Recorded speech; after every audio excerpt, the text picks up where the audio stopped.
Hi guys, welcome back to yet another YouTube video where today we're going to be talking about my latest big investment. If you follow my Instagram, then you may know that a couple of weeks ago I purchased the Blackmagic Pocket Cinema Camera 4K, and I also purchased the Metabones Ultra 0.71x speed booster so I can use all of my Canon lenses. Just like every other review on this channel, I will be going through the things that I do like first, and then afterwards some things that I don't like so much. Now, I've only had this camera for a couple of weeks and I haven't been able to go anywhere due to the coronavirus, so my first impressions of this camera have been somewhat limited, but I do feel qualified enough to make a first impressions review. The first thing that I want to talk about with this camera is its usability and its form factor, which is unlike everything else at its price range, which is about 1,000 to 1,300 depending on where you buy from and if you're buying new or used, and that also doesn't cover the cost of the speed booster should you be looking to use Canon EF glass. I think it's pretty much common knowledge that you at least need to be putting some sort of cage on this camera, as without a cage it only has two 1/4 inch screw mounts, one on the top and one on the bottom. I opted for the tilt-a-rig cage because it gives me three cold shoe mounts on the top and a whole host of 1/4 inch screw mounts on the top, sides and bottom. The tilter cage costs roughly £100 and comes with a really neat little magnetic Allen key holder on the bottom, which is obviously really useful. The image quality and resolution offered by this camera is also something that I'm quite impressed with, as it is a video camera first over stills. It does every frame rate from 23.98 all the way up to 120 frames in HD. In terms of your resolutions, you've got 4K DCI, 4K 2:4:1, you've got Ultra HD, 2.8K anamorphic, 2.6K 16:9, and also your standard 1080p HD. Now, those specs are all great, but it's really the codecs that set it apart from every other camera at its price point. It does Blackmagic RAW video or B-RAW at a variety of different rates of compression, so you have 3:1, 5:1, 8:1, then 12:1. It of course also does Apple ProRes in HQ, 422, LT and Proxy, which is also great. With these factors considered, alongside the fact that the sensor has 13 stops of dynamic range, the image quality from this camera is undoubtedly really good.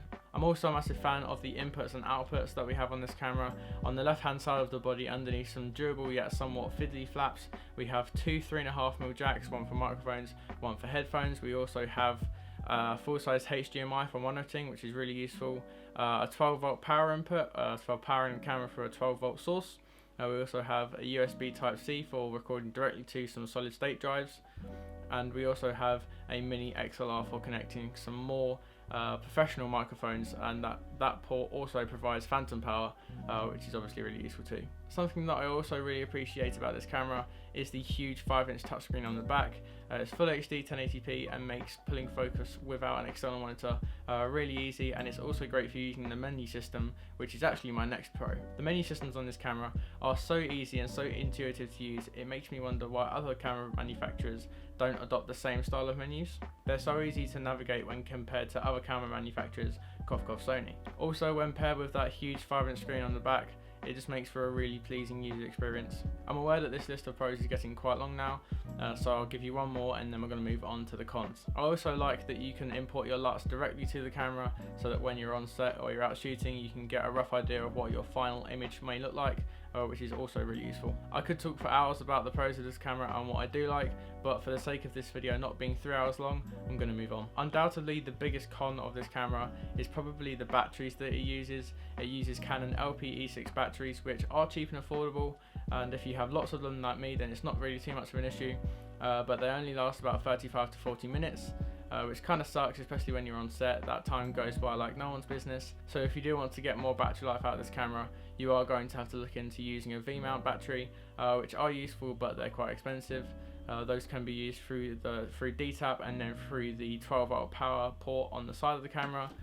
So that is a solution which I'll be doing in the future, but straight out of the box it's not very usable. Something else that slightly annoys me with this camera is the fact that the screen is fixed. It doesn't tilt or rotate or anything like that. It's fixed straight onto the back of the camera, which means that if you don't have an external monitor, then you're going to struggle when you want to get some high or low angle shots. If you want to get a low angle shot, you're basically going to have to go prone and lie on your stomach, which is quite annoying. So if you are planning to buy this camera and don't yet have an external monitor, I would heavily suggest looking into getting one before you get this camera. Now, lastly but not least, there are a couple of things that I just quickly wanted to talk about that aren't necessarily cons for me, but maybe for some people. The first point is that this camera has no form of continuous autofocus in videos, so if you're planning on using this camera just like a GH5 or any sort of camera with normal autofocus, you can pretty much forget about that straight away. If you don't really care about having autofocus and you're fine with using manual focus or a follow focus, then that's not a problem for you. The second point is something that should be more expected if you're looking at this camera, and that's the fact that the great image quality of this camera does come with huge file sizes. So if you do have an older laptop or PC, you may want to look at upgrading, and if you haven't yet invested in some SSDs or a lot of hard drive space, then you may want to look at doing that too, because if you're going to be filming a lot with this camera, you're also going to need a lot of hard drive space.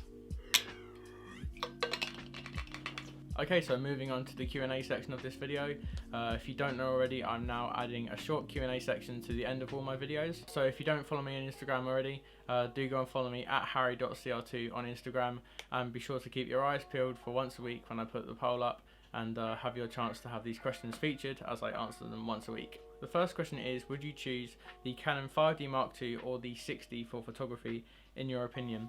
In my opinion, I choose the 6D, mainly because I have more experience with it. I have shot with both cameras, but the 6D is just much more of a modern camera. The ISO performance is so much better.